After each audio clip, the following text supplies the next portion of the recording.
Today, we are meeting someone who has served in the Royal Air Force as a pilot for 18 years, is a sports legend, championing the game for over 14 years, and a celebrated businessman who has been helping businesses for the last 25 years, right? Don't get mistaken, we're not talking about three different people, but just one, Rory.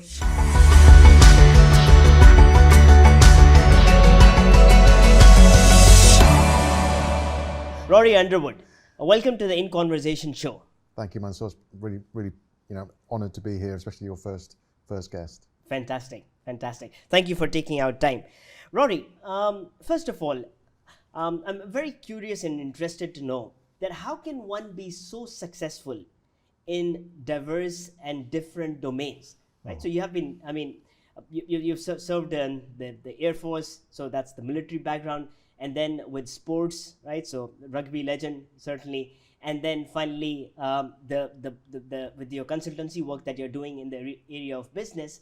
So how can one be so successful in multiple domains? How did you do it? Oh, that's a very full question, isn't it? So, it's like anybody who gets on in life and works. I come from a generation where I played sport.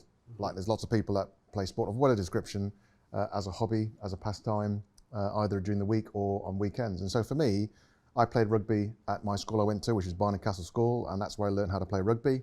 And that followed on through to playing for Middlesbrough Rugby Club when I was 16. And so the sort of leaving school and going on into work, I did school, I played rugby, then I went to work and joined the Royal Air Force, which is my occupation, and the sport continued. So it's like any other scenario. Now, as to why I'm good at both, that's lucky, Mum and Dad, the genes were passed down, thank you. Indeed. So that obviously helped. Fortunate, I went to, my parents, they met in Malaysia, grew up there. I had to go to boarding school. They wanted me to go to boarding school. Mm-hmm. So I came back to the UK, and one of the closest schools to where my grandparents were living in North Ormsby was Barnard Castle School. So I ended up going to a school that played rugby, and I'd never known anything about rugby before, so I only started playing at 11.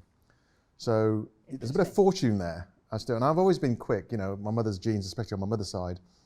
She was a bit of an athlete when she was at school. And so I've always been quick and getting put into that rugby environment and starting playing. And I've always been into sport, love sport. My brother and I used to play one-on-one football all evening until Mum would scream at us and get back in the house and have tea, whatever. That was the way that was in having those two things side by side. When I finished the Air Force, obviously I had to take on another occupation, and I went into business following my experiences from both the Air Force and playing sport.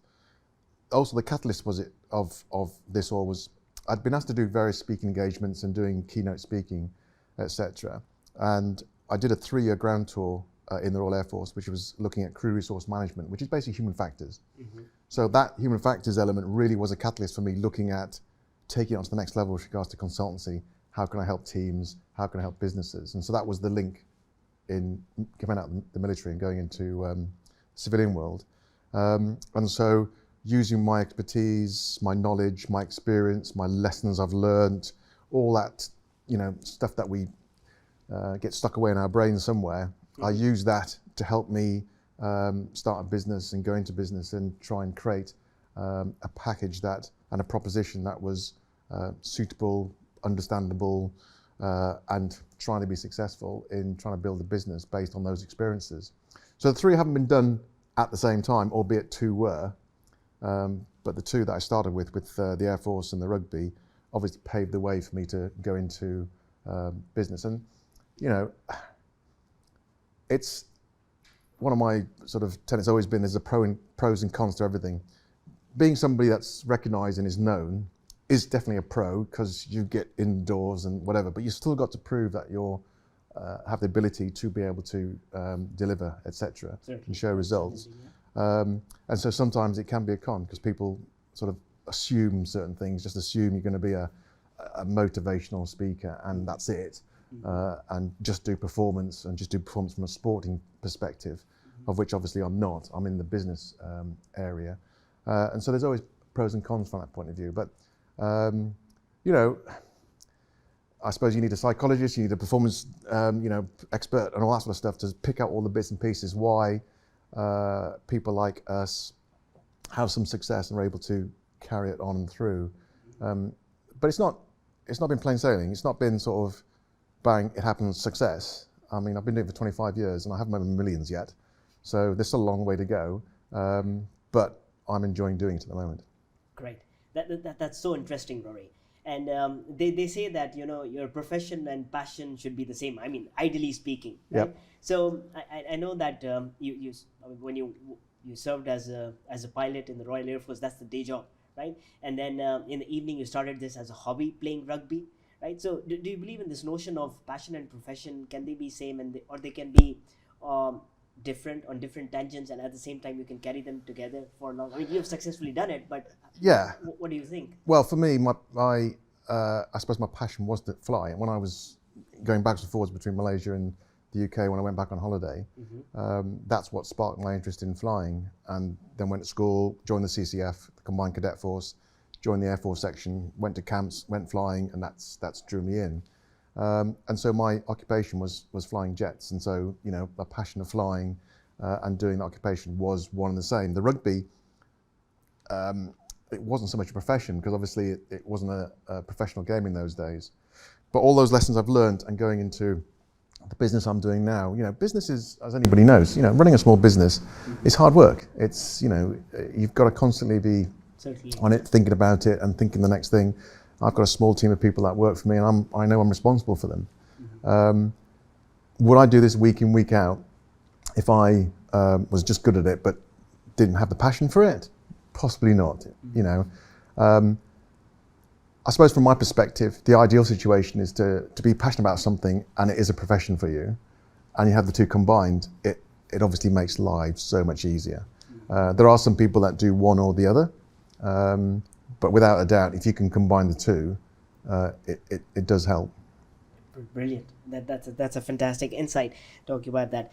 So talking a bit more about the transition, right? Yeah. So, I mean, for the last 25 years, you have been running this consultancy firm and helping businesses in terms of strategy, team building, leadership, and events, right? So, what kind of lessons can we draw from military, your career in Air Force, and is there some connection between the lessons that you've learned in military that can be applied in business? That's part A of the question. And second one is, can there be some lessons drawn from your sports background? Right, so in terms of championships and winning this and, you know, playing on the field, are there some lessons that we can apply in business from these two domains? Maybe you want to take them one by one. How long have we got? The first one that comes to me in the context of building teams, if you speak to anybody about sport at the highest level and ask the question about, do you think that they have to be, you know, whether it's a football team, cricket team, rugby team or whatever, do those 11, 15 people, do they need to work cohesively as a team as well as do the skill set and etc. to be able to be successful? Then the answer is yes. So, you know, I have to pass a ball, catch a ball and kick it or whatever and score tries. But also if the 15 of us actually work together as a team, we will have success as well. So it's the what you've got to do and how you do it as 15 people. And this, you know, that obviously is sport. From a military point of view, I know that when I get into my aircraft and I take it airborne, I've had a team of people servicing it, looking after it. I've got a team of people that are looking after the weather, the operations side of things, you know, runway and, you know, any problems with the navigation area and stuff like this. Then I've got all the other people that are flying the rest of the Air Force that we work together to try and fly our sorties. So there's a big, massive team behind getting one of us airborne in one aircraft at the front, but there's a whole team that gets it airborne, and I'm trusting them and relying on them to work together to A, get my aircraft ready on time to make sure it's serviceable, and I put my life in their hands to make sure when I get airborne, the aircraft is in its proper state to be. So for me, there was a big lesson with regards to what we're trying to do, as well as how we do it as groups of people in trying to achieve that success. And so going to the business world, it was one of the really big challenges I found going to the business world, where the what was more like 90% of what everybody thought about.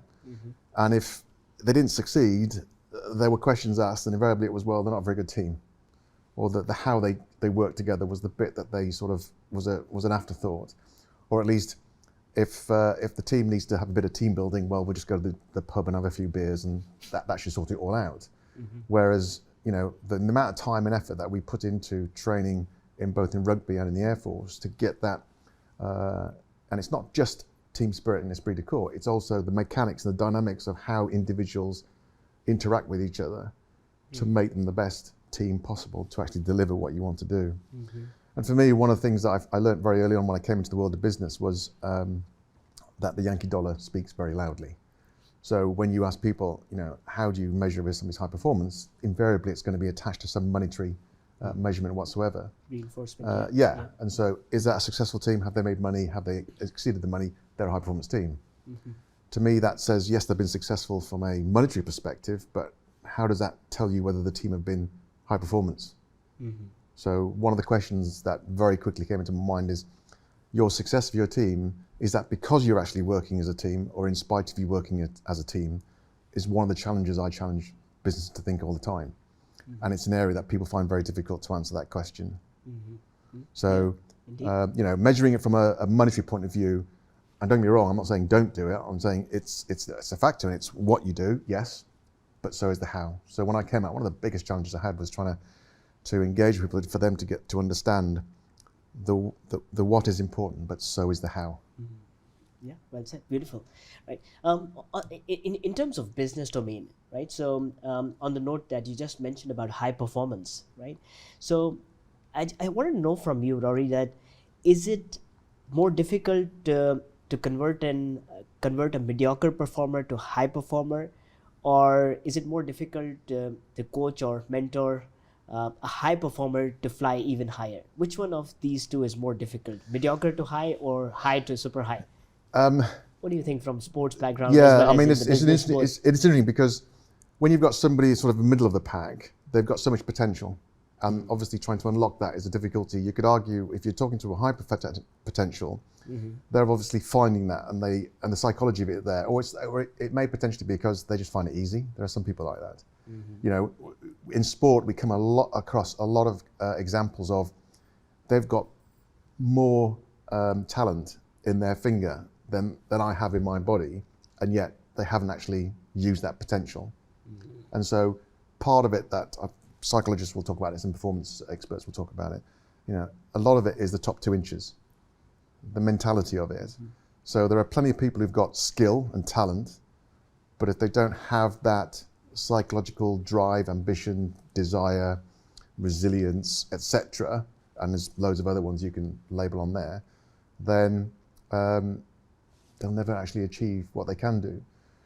From my perspective, one of the things is for people to, when I talk about it from that perspective, it's don't expect to get a 50% improvement out of a mediocre person and a high performance person. Because if a person is, you know, operating at peak performance, you're never going to improve them 50%, because if you do, then they're not operating at peak performance. Certainly, yeah. So when you talk about the 100-meter world record, you know, if they knock off 0.01% second, they'll be over the moon, and it's, you know, broken the world record. If you beat it by 2 seconds, that's just never heard of. Yeah. So when you're at the top, you know, those runners are all within a second when they cross the line of 100 meters. That's how close it is. A hundredth of a second is massive. When you talk about somebody who's mediocre, what is, you know, the improvement there? If you think about it from a point of view of numbers of people in a business, and you take the standard mean curve, the majority of people are in the middle. And one of the things we talk about with business is you've got lots of your high performers up here, so the top 10, 15, 20% of your performers. And of course, leaders sort of stroke them, look after them, pay them lots of money because they don't want to lose them, because they you know, produce a lot of income. Then you've got this bottom 20% who are the problem makers. You just spend 80% of your time trying to manage them, sort them out, trying to get them better, all that sort of stuff. And your time is taken up by this lot. So invariably, a lot of your time is taken up by the poor performers or the really good performers. This middle 60%, which is your, you know, major part of your business, gets missed, overlooked, or whatever.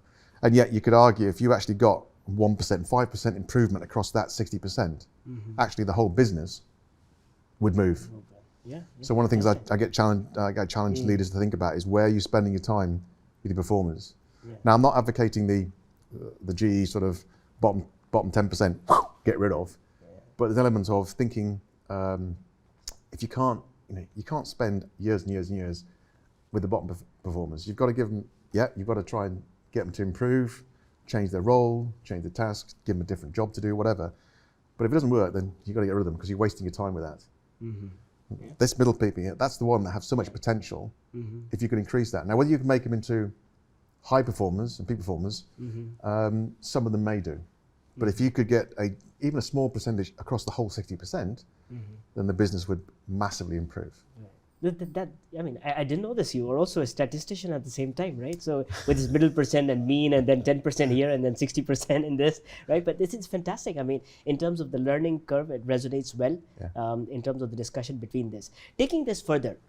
So you talked about team building and drawing from your lessons and experiences around that. We talk, particularly in the last few years, we have seen this post-pandemic and, post-Brexit impact, and with the world going into the recessionary impact and all that sort of stuff. I mean, in business arena particularly, we are more, there's more tendency of uncertainty moving in. There's more tendency of volatility coming in, right? So in terms of business and resilience, how do you think businesses can deal with uncertain events, and how can businesses be more resilient? Right? So, and it's something I talk about in the last year because when I go and speak at events, that's one of the questions I get asked. And what makes people feel uncomfortable, whether it's in society or in businesses, is uncertainty. Yeah. Because do we know what we're doing? What's happening? Are we going to be still going next year? Am I staying my job? What's going on? So if they feel uncertain, they sometimes withdraw and become more risk averse and or do things they probably wouldn't normally do, etc. So one of the things that leaders, for me personally, I think you need to do is you need to be that North Star. You need to very clearly articulate your direction. It doesn't have to be 100% correct, but at least you give some people the direction they want to go. It gives them some level of certainty that they can hang their hat on. So that's where you want us to go. Okay, right, I'll grab onto that because at least it gives me some certainty. And like anything else, sometimes it may not be the 100% correct decision, but at least you made a decision and you've given a direction and people follow it. That'll be much more successful than if you don't have a direction and people wander off and do their own thing. So for me, it's very much about how do you create that element of certainty, and that's one of the traits of a leader, is trying to create some sort of direction for, whether it's you're at the front of people or whether the people are following you. It's one of those interesting sort of discussions. But fundamentally, it's how do you give people a sense that there is certainty, and from a leadership point of view, they want that certainty, and part of that is confidence in you. So if they don't have a direction and they're not sure, don't think you're very confident about that, and you're not sure where you're going, that just adds to their uncertainty, that adds to the psychological sort of uncertainty they have about the situation. So whatever it is you need to do, and that's just a small, there's many things you can do. What is it you can do to create that certainty to allow people? Now that's sort of in the here and now. One of the things that's frustrated me for a long time is that, okay, then how do you prepare for resilience? Because I can't go, oh, here's a resilience pill, take this, and you just take it and that's it, I've become resilient. You've got to understand the whole context of what creates a situation where you need to be resilient. What's the whole context of it? And understand it's obviously, people talk about bounce back ability, the ability to get up again and get back on the horse, or get up and wait for the next Bounce challenge. back, And so one of the challenges is the more that you can understand the various situations that may potentially present themselves, so scenario planning, look at what if scenarios, so if this happens or that happens, what would we do? And obviously just general skill set training, amongst other things, but those really tangible, practical things you can do, which enable you to be in a position where if something goes wrong, you are in a position to better be ready to overcome it.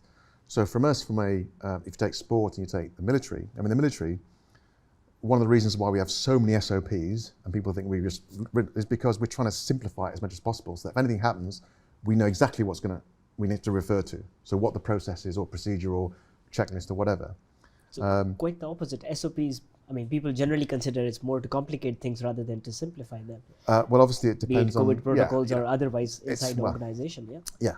One person's complication is one person's simplicity and logic. So Beautiful. Well it's said, it's still fundamentally the whole context of it being the S is the most important part of that. All you're trying to do is create a standard. So we have a very simple scenario where when we're flying with another aircraft and we suddenly get in a situation where we've lost sight of each other and we go, knock it off, which is the sort of phrase for, right, stop the exercise, and you can't see the other person. We'd always revert to odds and evens. So odds and evens. Odds yeah? and evens. So when you're at a flight level, you'd always, one of you would fly to odds and one would fly to even. So you separate. And that's a very simple that's SOP. So that just gets you, so you got 1,000 feet separation straight away. So little things like that is ingrained in us. But whenever we brief, we're constantly looking at the map and what we're trying to do. If we're trying to do this and what happens if the weather's not good here, because there's a bit hilly around here. The weather's today, there's rain, showers or whatever. This is a bit of a tight spot. How do we do this? We're constantly exploring the map to plan, but also looking at what if scenarios if certain things go on. And standard operating procedures are such that half the stuff that may go wrong are stuff that we know about, and it's happened before. So that's been made into SOP. So what's the standard if somebody loses a radio? Well, we have an SOP for that. So we collate, and there's an RV here, and we collate around there and stuff.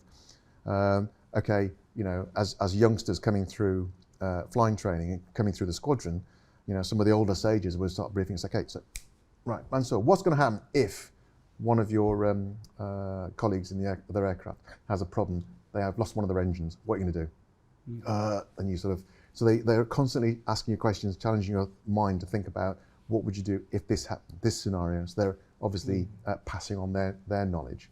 And that's part of it. And in a sporting sense, you're constantly looking at what happens if this happens, what happens, how do you look after each other? And obviously, playing at sport, it's also something that when you play at a certain level, like I did, you're playing in front of 70,000 people. So if you make a mistake, 70,000 people will see it, and then obviously millions of people see it on TV. And I've been in that situation. Any of us who played sport will have done something that would have made a mistake. We dropped the ball, knocked it on, missed a tackle, dropped a high kick, sliced the kick, dropped the ball, whatever. We've all made those mistakes. And some of them have no impact on the end result. Some have a result, an impact on the result of the game. And depending on that happens, depends on how you feel that it went wrong. So I've been in a situation where something's happened and they scored a try and we lost the game. And there was a crowd full of people watching and millions of people watching on TV. So, you go through that cycle of, I can't believe I did that. Oh, you stupid idiot, And I wouldn't say it's the grief cycle, but there's an element of it that's going on through your mind. And of course, you rely on your close friends and family, especially the other half, and your colleagues. That sort of, and it's one of the strange black humours about playing sport. I can remember the week after that incident, we were having our meeting the following week before we played another game the next week, and we watched the highlights of the game from low lights, depending which you look at it. And when the incident happened, they all basically took the mickey out of me. So they were slagging me off. So to me, that's interesting. It's one of those reverse psychology sort of things where, if they were quiet and they didn't say anything, then you knew they were not happy and whatever. But the fact that they were taking the mickey out of it was like, I was still part of the team and they still, they felt my pain, etc. And it's that whole aspect of having a social sort of support structure that helps, which I think is just, in life anyway. So all those sort of things, there are ways of preparing yourself for resilience. And I think one of the problems that businesses have is during the good times, they all go away and have symposiums and conferences in nice sunny places and go to do lots of matches and films and shows and whatever, and don't spend enough time investing in your people and training them up and making them much more aware of the experience, the situations and knowledge to make them be more resilient should the occasion happen. Lovely. That is so interesting, Rory. And personally, I like this, the way you connected the concept of resilience from the background of sports as well as from a military background. Certainly, that's a new angle to look at it, particularly for me, who is more concentrated on the business landscape alone, and then taking. Well, I mean, you say I've been insights involved for 25 years. So I've been running So- 2 businesses. I've been involved in 2 businesses since I left the military. And we've had some good times. We've had some tough times. Most people in the last 3 years have had some really tough times, not only during the pandemic lockdown, but also the last 6 months I want to touch upon those good times and bad times. But before that, I missed this point. You talk about a philosophy called lift, right? For our audience, I mean, what is the philosophy, and how can it be applied on businesses? I tell you, I'm proud I feel that you call it a philosophy. So it's interesting. So one of the challenges I had in coming out of the military, I said to you before, was this what and how. And part of it was understanding how to be able to articulate it in a way that people in business understood, and that I could make it into, obviously, some intellectual property that I could sell, and that was my proposition. Otherwise, I'm just another person who happens to have a very nice, experience and background from playing sport and military. That is just another team builder and or lecturer or keynote speaker and or consultant or whatever. So how do I differentiate my whole proposition? And the what and the how has always stuck with me. It's always been something that's very important to me. And one of the challenges people always goes, well, how do you measure that? And so to measure how you get the people working together to be able to deliver is always a difficult one. It's always where's my ROI, which comes back to the what. Right. And so it's always very difficult to measure. Yes. And so one of the challenges I get myself for, or at least the conundrum I was always constantly thinking about, was how do I encapsulate my sort of thinking and concept from my previous background into a business background that encapsulates the what you're trying to do, whether it's military, sport, and in this case business, as well as how that people as individuals, teams and organizations does it together, so you can encompass that on one model, and also create something that at least can have some sort of measurement involved to it. So that was my challenge. Lift, where lift comes from, so that's the lead into it. So lift was obviously from my flying background. That's where that comes from. It's more of a metaphor. And so if we take flying, so I did ask you. I mean, you've talked about this before. You're not a pilot, are you, Mansoor? No. Okay. No. Well, when I speak to people and ask them, if I ask the question to anybody who run a business and say, do you sometimes find when you're trying to do your business, you're trying to do your work, when you're trying to operate as a team or teams and organizations, do you sometimes find they just feel like there's just drag in there?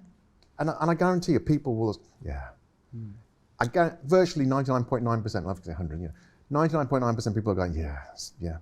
I don't have to explain anything to do about lift or aerodynamics. They'll understand that, okay? So what the idea came to me was that obviously from my background as a pilot, I understand the basics of aerodynamics. And the context of aerodynamics, there's 4 forces that act on an aircraft, okay, for make it fly. So when you've got an aircraft sitting on the ground, it's got a mass, so it weighs something on the ground. You've obviously got an engine, so if you put the throttle up, you get a bit of thrust out the back. So you've got mass, you've got thrust. Once you start increasing the thrust, it starts overcoming the friction of the tire and the weight of the aircraft on the ground, so the mass, starts moving it, okay? It overcomes the drag of the actual aircraft going through the air, and when there's enough speed to create enough lift on the wings, it gets airborne. I see. So there's the mass of the aircraft against the thrust, against the drag, against the lift. The 4 forces. The 4 forces. Back to physics class, huh? Yes, no, well, there you go, see? So you're halfway to becoming a pilot now. So when I reflected on that, and I thought about those 4 forces about an aircraft, I sort of related it to a business. You think about a business, when you think about lift, you think about growth. That was a sort of link that I had in that whole context. So as a business, we all want to grow. We want to get bigger and make more money and grow again and invest and get more people, etc. And so when I thought about it, you think about the mass of an aircraft. Well, the mass for an aircraft is like the size of an organization, the size of a company, whatever. So more and more people. So as you grow, the size increases. So you get more and more people. The more and more people you get in that, it creates more complexity. As you have more people talking to each other, it just creates complexity. Yeah, any sort of, have 2 people, it's complex enough. Add a 3rd person, it increases it 4th, and then into tens and hundreds. So complexity, to me, that is the drag. So that complexity, if not overcome, just creates drag. So we've got mass, and you've got drag.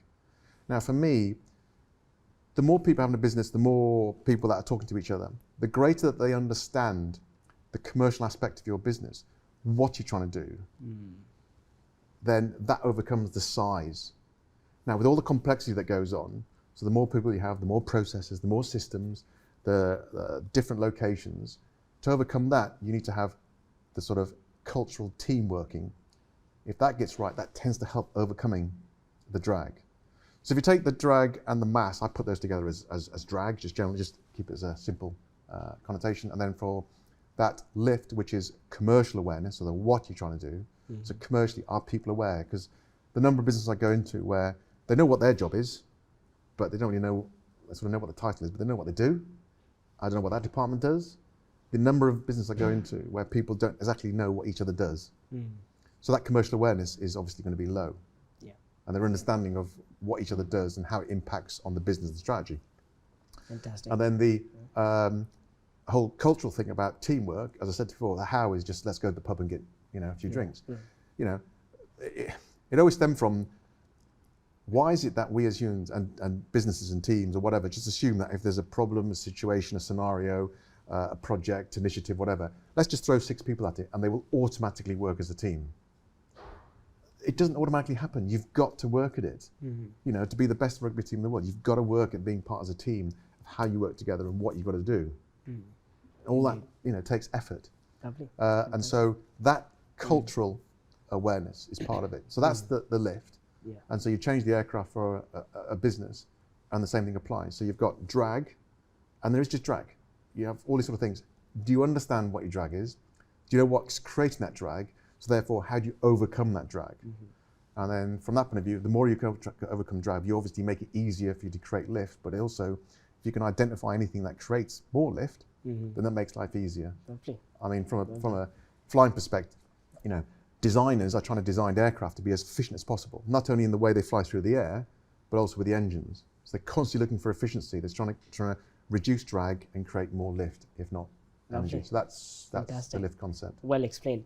Let us know when you want to patent this, right? So we'll help you in the business school with commercialization and stuff. Okay, I done. know it's already done, but beautiful. One last thing is, this is fantastic conversation. I wish we could take this further on different tangents and talk about other areas, which we'll be doing in other episodes and hopefully other seasons. One last message: how do you deal with disappointments, downturns? How do you convert those roadblocks into milestones? If you look at the journey, on the playing field as well as flying in air when you're airborne, I'm sure there must have been mishaps, must have been errors, there must have been things not going your way. So how do you deal with that? Those There's 2 things I always think about. One is those things will happen. Okay.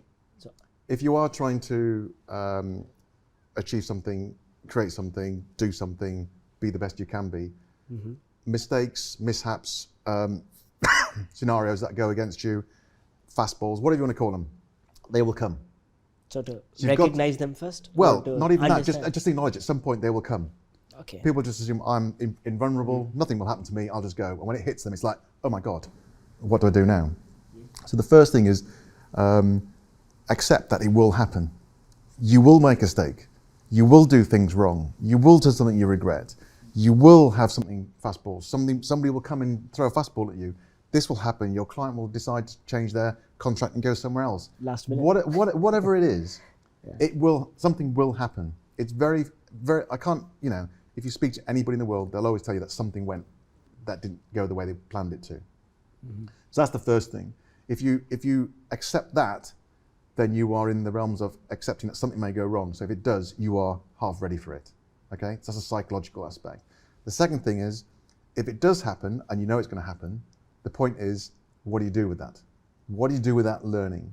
And so the other tenet I use, and I try to live by it, is the only mistake you'll ever make is one you never learn from. So everything that goes wrong, whether it's a mistake or a fastball or whatever, learn from it. Because if you don't, you've wasted an opportunity. Lovely, right? You heard that from the man himself, right? So acceptance and then learning from that. I mean, I recall exactly what you said, that you don't lose until unless you lose the lesson in the process, right? So that's fantastic. Thank you for taking your time, Pleasure. Rory. Thank you. So, ladies and gentlemen, that was Rory Underwood. Thank you so much.